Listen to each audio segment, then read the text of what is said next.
ফ্লেটবিলাকৰ মানুহবিলাকে খোজকাঢ়ে আৰু বহি পেলাই।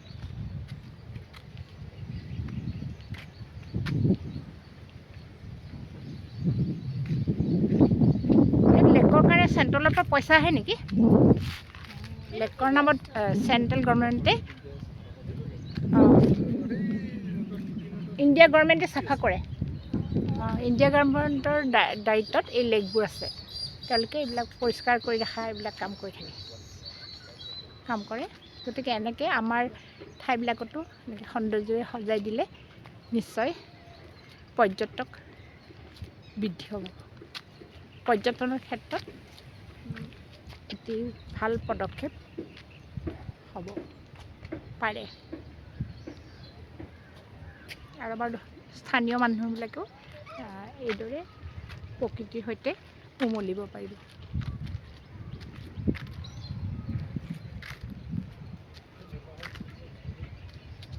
ইয়াত মেডিটেশ্যন চেণ্টাৰবিলাক আছে, তেওঁলোকেও আহি এইবিলাক ঠাইত ধ্যান কৰা আৰু বিভিন্ন ধৰণৰ তেওঁলোকৰ কাৰ্যসূচী ইয়াতে অনুষ্ঠিত কৰে। এইবিলাক ঠাইত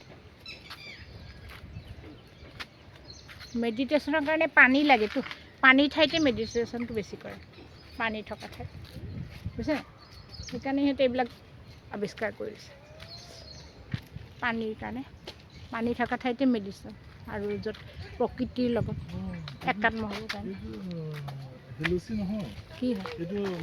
কলমৌ। অঁ, মই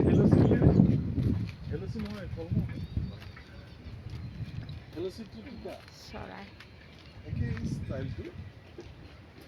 কলমৌ শাক।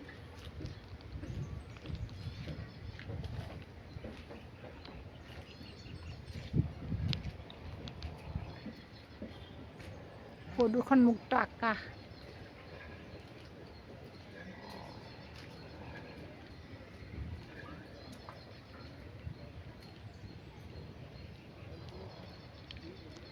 আকাশ আৰু পানী, পানী আৰু আকাশ।